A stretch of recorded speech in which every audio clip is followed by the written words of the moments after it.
संत रामपाल जी महाराज और प्रशांत मुकुंद जी दोनों ही आध्यात्मिक संत हैं, लेकिन आध्यात्मिक मार्ग को लेकर दोनों की विचारधारा अलग अलग है।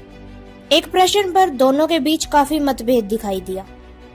प्रश्न कुछ इस प्रकार से है कि हमें परमेश्वर प्राप्ति के लिए किन मंत्रों का जाप करना चाहिए जिससे हमें पूर्ण परमात्मा की प्राप्ति होगी और हम इस जन्म मरण के चक्कर से बाहर निकल पाएंगे।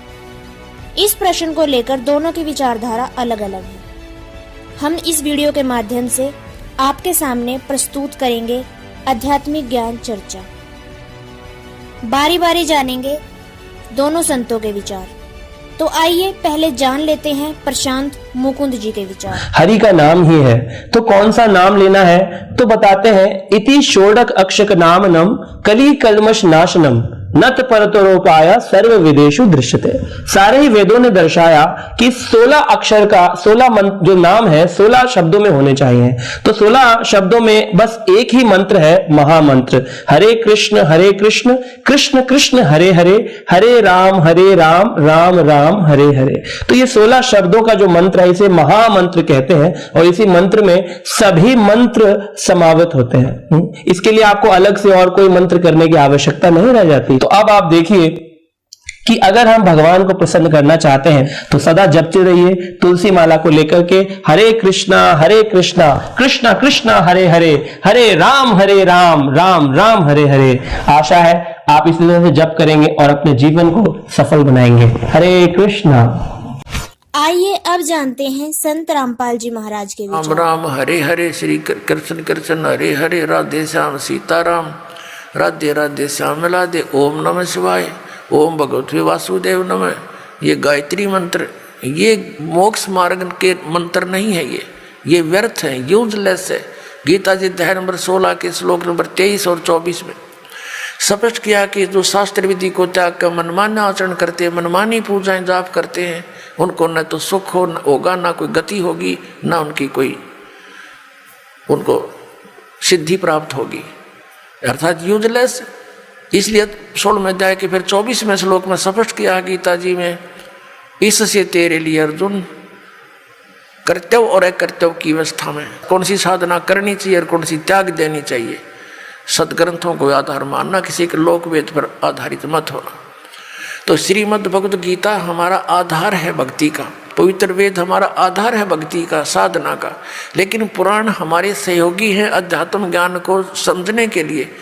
और जो पुराणों के अंदर वेदों और गीता वाला भक्ति विधि है वो तो वेदों और गीता का ही है, वो तो हम उन्हीं से ग्रहण करेंगे। बाकी अन्य उसके अंदर उस ऋषि वक्ता, पुराण के वक्ता का अपने घर का ज्ञान है जो वेदों और गीता से नहीं मिलता, वो हमने स्वीकार नहीं करना। अब गीता ज्ञानदाता कहता मेरा एक ओम अक्षर है, नथिंग एल्स, और कोई जाप ही नहीं है। इसके अतिरिक्त कोई मंत्र जाप करता है वो अपने डले ढो रहा है, वो कंकर पत्थर इकट्ठे कर रहा है, लाल नहीं है। ये ब्रह्म सत्र का है और इससे जो इसकी साधना करता हुआ अंत समय में शरीर छोड़कर जाता है तो परम गति को प्राप्त होता है। वो परम गति कौन सी है? ब्रह्मलोक। और गीता जी अध्याय नंबर 8 के श्लोक 16 में कहा कि ब्रह्मलोक पर्यंत वहां तक गए हुए सभी पुनरावृत्ति के अंदर है।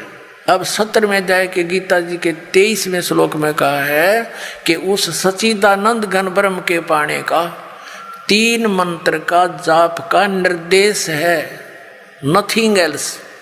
निर्देश माने नथिंग और कुछ नहीं, सिंपल ओनली डायरेक्शन। ये है, देखिएगा 17वें अध्याय का और 23वां श्लोक श्रीमद् भगवद गीता, और ये 17वां अध्याय 17वें का 23वां श्लोक है।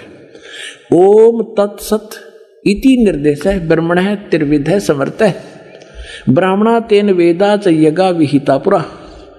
ओम ओम तत् तत् सत सत, ऐसे यह 3 प्रकार का सच्चिदानंद घन ब्रह्म, उस परम अक्षर ब्रह्म का मंत्र कहा है। अब सच्चिदानंद घन ब्रह्म परम अक्षर ब्रह्म का मंत्र ओम तत् सत, उसको पाने का। ओम तो पुण्यात्मा सीधा है ब्रह्म अक्षर पुरुष का, और जो तत् है वो अक्षर पुरुष का, और सत है ये परम अक्षर ब्रह्म का। ये भी कोड वर्ड है, सांकेतिक शब्द है। ओम और तत् जो सांकेतिक शब्द है वो दोनों मिलकर ये सतनाम बनता है 2 अक्षर का। और जिसका भी आज तक मोक्ष हुआ उन महापुरुषों ने इस सतनाम का जाप किया है। और जो सत्य है वो सारनाम की तरफ संकेत है, वो भी कोई अन्य मंत्र है, वो सांकेतिक कोड ब्रह्मदास के पास है, इस पृथ्वी विश्व में किसी के पास नहीं।